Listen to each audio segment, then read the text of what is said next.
What's up, my dudes? My name is Sister Turley, and this is the track review of Sorento Hills. So this is a pretty awesome old school track right here that I just recently discovered, and oh my gosh, the flow and the natural feeling on this track is just unheard of, man. It is crazy. I never knew that some of these older tracks could be this fun, but my gosh, like it's impossible to explain the feeling. It's not really like he did the roughness perfect or any one thing was done perfect. It's just kind of like the flow of the track is so seamless and just so natural feeling. It's not like somebody hopped on there and really tried to make a specific laid out kind of track. It's like he just built it and it just kind of went with the flow and just all came together. And oh my gosh, it is amazing, man. Like, if you've never rode on this track before, you're missing out big time, dude, because this is it's awesome. And the jumps and stuff are not even that big. It's not like you're getting a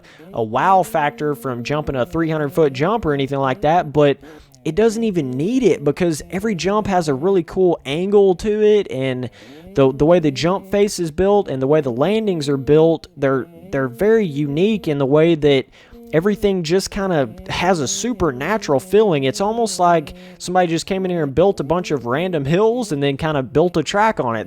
That's really what it feels like, and I love natural tracks like that, man. I mean, that's one of my most favorite things, and one of the things about MX Simulator is a lot of people, they want to go in there and just build a motocross track on a completely flat surface, and I think that really kills their vibe because you miss out on a lot of the natural feeling that motocross tracks have. And I mean, I'm guilty of making plenty of tracks that are way too flat, but man, when you can make a track like this that just kind of flows up and down and around the hills, it is awesome, dude. Like, I feel like this is what MX Simulator is right here. Like, this is what it's all about, man. When you can get the perfect flowing hills and the jumps and stuff, that's what it's all about. So amazing stuff, man, and nothing too special off the track or anything, but I'm telling you guys, this is one of the best on tracks that I've ever rode on before on this game, period, bar none. Like, it's amazing. So and so much fun on a 125 too. That's the thing. I feel like it's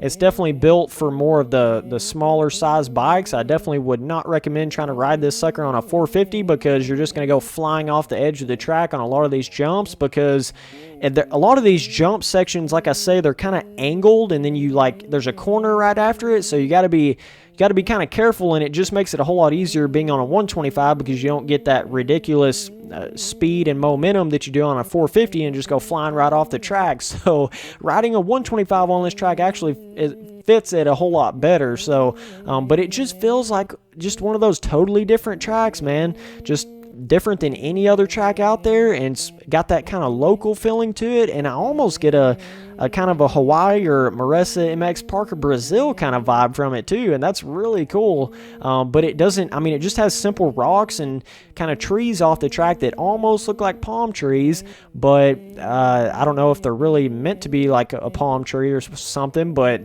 they kind of give me that feeling. And yeah, man, awesome track though. I got a little crazy right here, almost saved it, bro. That would have been sick. Kind of did one of those where you like compress the front suspension and you do like one of those accidental scrubs and you're like, oh god, and you try to save it, and yeah, that was close, but not close enough. So, but yeah, man, cool track overall.